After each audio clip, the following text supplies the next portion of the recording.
pour cette, 1 séance sur notre formation au langage C. Je vais vous faire une petite présentation, de ce langage, des avantages qu'il peut avoir et surtout, l'utilité que vous auriez à l'apprendre et à l'étudier. Le langage C, il faut savoir qu'il a été, inventé. Alors c'est un langage qui a évolué, hein, à la base il ne s'appelait pas comme ça. Il y a eu le langage B, il y a eu plein d'autres langages avant qui ont amené au langage C par 2 personnes en particulier, Dennis Ritchie que vous voyez ici à droite et Ken Thompson qui était l'inventeur du langage B, qui a donc été repris pour pouvoir former le langage C que nous connaissons aujourd'hui. Donc ça, c'est l'historique, bref que je peux vous faire sur, le langage et sur ces 2 personnes à connaître, qui bien évidemment ont fait évoluer, les différents langages pour les amener à ce que nous connaissons aujourd'hui et qui évoluent encore maintenant, puisque ce sont des langages, même s'ils ont été fondés dans les années, 1970, continuent de progresser et on voit l'ajout de nouvelles fonctionnalités. Justement, en parlant du langage en lui-même, le langage C est un langage dit de programmation impérative. Ça veut dire que le langage fonctionne via une suite d'instructions. Alors, je ne vais pas vous montrer un exemple de code pour le moment, on verra ça dans la séance suivante. Par contre, vous verrez, je vous l'expliquerai, on parlera d'instructions, c'est-à-dire un ensemble de commandes qui sont à suivre au fur et à mesure, en fait, de manière séquentielle, et le programme les réalise, voilà, une par une, en fait, il réalise chacune des tâches et il traite comme ça tout le fichier, donc tout l'ensemble du programme, jusqu'à sa fin, tout simplement. Donc ça, c'est dit impératif. C'est ce qu'on retrouve dans beaucoup de langages de programmation d'ailleurs, hein. C'est une méthode de programmation qui est quand même, relativement populaire et ce qu'il faut savoir également, c'est que le langage C est un langage compilé, c'est-à-dire que nous allons avoir un code source, nous allons donc taper le code de notre programme dans des fichiers.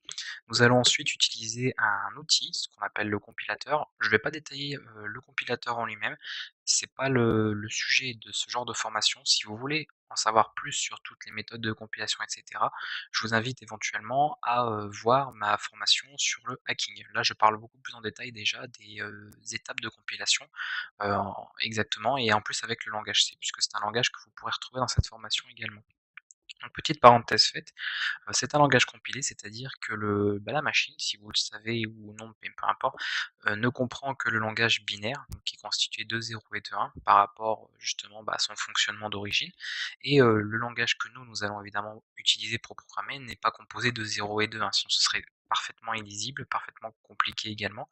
On a donc une certaine syntaxe qui a été créée et à partir de là, le compilateur va traduire, entre guillemets, notre syntaxe à nous en langage machine, donc en binaire, pour pouvoir être lu et exécuté par un ordinateur qui lui ne connaît que les 0 et des 1. Il fait vraiment des choses très très simples et c'est tout ça qui permet de complexifier certains traitements. Ça, c'est pour la partie compilation. Le langage C, c'est également un langage que on qualifie souvent les langages de programmation de haut niveau, de bas niveau, etc. Comprenez déjà que c'est quelque chose qui est très subjectif et très relatif surtout. C'est-à-dire qu'on peut avoir un langage qui est haut niveau par rapport à un autre, mais qui est bas niveau par rapport à d'autres choses. Donc c'est pas forcément très fiable comme information, mais en tout cas, on peut qualifier quand même le langage C de haut niveau, si vous voulez, du fait qu'il a une syntaxe qui est simplifiée par rapport à d'autres langages comme les langages d'assembleur. Par contre, il est plutôt qualifié de bas niveau dans la mesure où nous allons directement travailler sur la mémoire. C'est-à-dire qu'on va gérer la mémoire, on va faire de l'allocation en fait de la mémoire, c'est-à-dire, de, réserver un espace dans la mémoire de l'ordinateur pour pouvoir, stocker des informations. Chose, il faut prévoir la place et cetera. Alors que sur certains langages dits de plus haut niveau, que le langage C, on n'aurait pas forcément besoin de faire ça. C'est On stocke les données et c'est le programme en fait après qui se charge de les allouer correctement et surtout de les libérer. Puisque si vous ne libérez pas après les données à la fin du programme, elles restent dans la mémoire et c'est comme ça qu'on finit par saturer, la mémoire. Donc ça, voilà, c'est à retenir quand même. Le langage C est un langage compilé, c'est un langage dit de haut niveau si on compare par rapport au langage proche du langage machine, mais ce sont quand même des langages relativement bas niveau si on compare au langage Java, au langage C#. Ces langages un peu plus récents qui, eux, par exemple, disposent d'un système de libération de mémoire, ce qu'on appelle un garbage collector, un ramasse-miettes, que le langage C, par exemple, n'a pas. Donc c'est relatif, hein, je vous dis, cette histoire de bas niveau, haut niveau. Il n'y a pas une des deux réponses qui est plus fausse que l'autre en réalité, c'est selon là où on se place, selon le point de vue. Alors il est bas niveau par rapport au C Sharp, au Java, mais il est haut niveau par rapport au langage d'assembleur par exemple. Ça c'est pour la petite histoire, enfin la petite histoire en tout cas, la petite présentation rapide, la petite description du langage. Euh, du coup, la question à vous poser, c'est pourquoi apprendre le C? Pourquoi effectivement, voilà, quel intérêt? vraiment de, quel avantage déjà il peut avoir. C'est surtout, voilà, quel avantage il peut avoir et qu'est-ce qu'il peut apporter. Alors le langage C, comme je vous l'ai dit, il a été, créé dans les années 70. Le gros avantage de ça, c'est qu'il y a des dizaines d'années qui sont passées, que le langage du coup a un vécu. Il a eu le temps de souffrir évidemment de nombreux bugs, de nombreux problèmes, de nombreuses et profiter de nombreuses corrections. Là, c'est plus d'en profiter que d'en souffrir, pour être amélioré, pour apporter des nouvelles fonctionnalités, du nouveau contenu, ce genre de choses. Donc ça, c'est quand même un très bon point. On a ensuite la partie, et ça faut le prendre en compte, le fait que, le langage est ouvert. C'est-à-dire, en réalité, le langage C n'appartient à personne. Même s'il a été créé par des gens, ils n'en f n'ont pas la si vous voulez, ils n'ont pas décidé d'avoir la propriété. Même c'est pas un langage propriétaire. Ça veut dire que vous pouvez le réutiliser sans problème, vous pouvez très bien vendre un produit qui a été programmé dans le langage C, sans souci. Vous n'aurez pas de compte à rendre, aux auteurs, qui ont créé ce langage-là. Donc on parle de standard ouvert. Pourquoi on parle de standard? On parle également de normes, tout simplement parce que le langage au début, c'est comme tout, quand on commence à créer quelque chose, surtout de cette ampleur, on commence sur des voilà, on part sur un peu tout et n'importe quoi, et après on essaye de hiérarchiser les choses, de les organiser, voilà, d'avoir quelque chose qui soit clair, et pour que le langage soit un peu le même partout, que le langage C reste le même au niveau de sa syntaxe, au niveau de ses méthodes, au niveau de ses règles, on a créé des normes, on a normalisé le langage. Vous avez peut-être du coup entendu parler des normes C89, C99, C11, donc, ou les normes ANSI, ce genre de choses. Ce sont tout simplement une espèce de feuille de route, une feuille de règles qui est assez imbuvable, hein, pour quelqu'un qui n'a pas l'habitude, même déjà pour ceux qui ont l'habitude, où il y a tout un ensemble de règles en fait à suivre concernant le langage. Ça peut être sur des règles de codage, ça peut être sur la syntaxe, ça peut être sur des méthodes de, on va dire, le savoir-faire, quoi, sur les méthodes de programmation, etc., etc. Alors, ils ont utilisé ce terme-là pour, par exemple, C89, puisqu'elle a été initiée en 1989, C99, c'était en 99, et la plus récente, c'est la norme C11 qui a été faite en 2011. Donc vraiment, on va dire validée en 2011. Donc vous voyez, pour un langage qui date des années 70, en 2011, il était encore mis à jour, on avait encore ajouté du contenu, des fonctionnalités. Donc c'est vraiment pas obsolète, du tout, du tout. Et comprenez que tous les langages, même aussi vieux qu'ils soient, de toute manière, peuvent avoir un intérêt encore maintenant, tous. Même des langages moins populaires que le langage C, parce que lui, il a quand même cet avantage-là de s'être vraiment popularisé et d'être devenu une référence en informatique. Ça, c'est un gros point. Heu, Si je devais citer quelques points moins bien, quelques désavantages, quelques inconvénients du langage C, je parlerai avant tout de sa portabilité. Alors contrairement, si on comparait à d'autres langages que vous connaissez peut-être comme le Python, ce genre de choses, peut-être après vous n'avez vraiment absolument aucune connaissance de tout ce qui est programmation informatique. Mais sachez en tout cas qu'il y a des langages qui, eux, par exemple, vous programmez, vous codez donc, votre petite application, votre jeu, n'importe quoi, et vous pouvez le lancer sur Windows, donc, le système que j'ai ici, il fonctionnera. Vous pouvez le déplacer sur macOS, l'exécuter, il fonctionnera.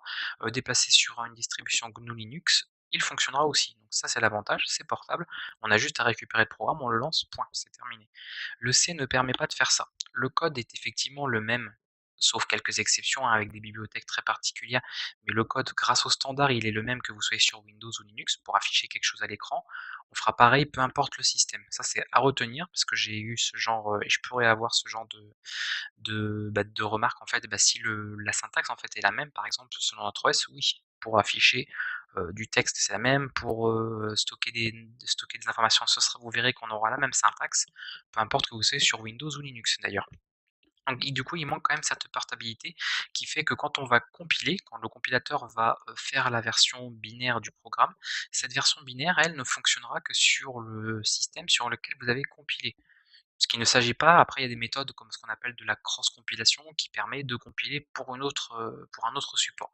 Mais encore une fois, là on rentre dans quelque chose d'un peu plus complexe, c'est pas ce que je voulais vous montrer en tout cas dans cette formation. Donc si vous êtes sous Windows, si vous compilez votre programme, il fonctionnera que sur un système Windows. Si vous compilez sur macOS, il fonctionnera sur un système Mac, etc., etc. Vous aurez comme ça un exécutable en fonction de l'OS sur lequel vous compilez. Du coup, si on veut avoir quelque chose de portable, par exemple, si on fait un programme, si on voulait qu'il soit portable, il faudrait au minimum le compiler sur Windows, le compiler sur macOS, le compiler sur GNU Linux, pour avoir par exemple la compatibilité avec ces trois systèmes, ce qu'on appellerait un programme ou un jeu par exemple multiplateforme. Voilà. C'est dans ce genre de cas-là, une compatibilité multiplateforme. Sinon, Un autre point qui peut être assez dérangeant et les personnes qui développent, par exemple, s'il y a des développeurs de Pascal, qui suivent cette vidéo ou d'autres langages, même le langage comme le Python qui est plus récent et qui est évidemment plus haut niveau, heu, vous remarquerez certainement, par la suite en tout cas, et vous le verrez, donc je vous le dis maintenant, que la syntaxe, que l'apprentissage du langage C est à la fois facile parce qu'il y a très peu de concepts. En fait, il y a très peu de choses à savoir, on va dire, au niveau de la base du langage. C'est, bah, genre, on va voir telle chose, telle chose, telle chose. En même pas une vingtaine de vidéos, vous verrez on aura fait le tour de tous les concepts du langage. Donc ça va quand même très très vite, ça fait pas beaucoup. Après, on peut bien évidemment les mettre en application pour faire des choses beaucoup plus complexes. Mais les concepts, il y en a très peu. En revanche, la syntaxe du langage en lui-même, sa compréhension des fois, peut paraître un peu compliquée. Ce qui fait que, bah, cette complication en fait dans la syntaxe, dans la manière de programmer, peut amener à beaucoup d'erreurs. Il est récurrent par exemple de faire des bugs parce qu'on a mal alloué la mémoire, parce qu'au niveau de la des chaînes de caractères, vous verrez plus tard quand on gère du texte, pareil, on ne gère pas correctement tout ce qui est côté mémoire et c'est voilà, disons que l'erreur est vite faite avec le langage C, alors que sur d'autres langages, plus haut niveau, ou plus simples dans leur syntaxe, il y en aurait beaucoup moins. Donc attention, si vraiment bah, vous voulez vous lancer là-dedans, il faudra être un minimum rigoureux, bien évidemment. Il y a certaines choses qui ne seront pas possibles. Il faudra faire attention. Des fois, le moindre petit caractère différent pourra causer un bug, ce qu'on appelle un bug sur un programme. Maintenant, je pense que bah, si vous n'étiez pas au courant de ça, vous comprenez peut-être pourquoi bah, des systèmes faits par des professionnels, comme bah, votre système d'exploitation, hein, que ce soit Windows, Linux, Mac, ou les logiciels que vous utilisez tous les jours, votre navigateur, votre antivirus, votre logiciel de traitement de texte, souffre de dizaines, de milliers même, dans certains cas, de bugs. Parce que la moindre petite erreur ne pardonne pas. Et je prends l'exemple avec le langage C, mais on peut retrouver ça dans d'autres langages qui sont assez similaires, bien évidemment.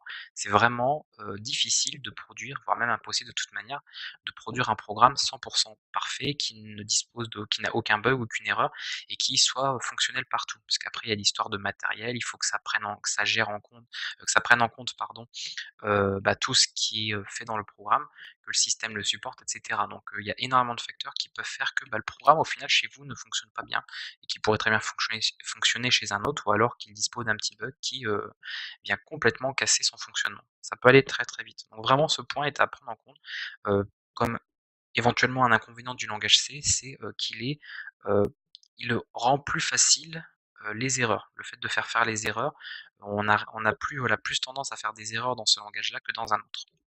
Du coup, je viendrai, sur un autre point pour vous et j'en avais parlé tout au début, c'est pourquoi au final apprendre le C, qu'est-ce qu'il peut t'apporter? Heu, Ce que je vais vous dire là est purement subjectif, c'est moi ce que je pense personnellement, c'est pas forcément l'avis de tous ou l'avis des autres.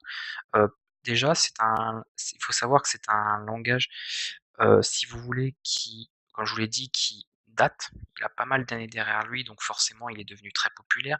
On trouve beaucoup de ressources, beaucoup de contenus sur internet, donc éventuellement beaucoup d'aides si jamais vous étiez bloqué sur quelque chose en particulier.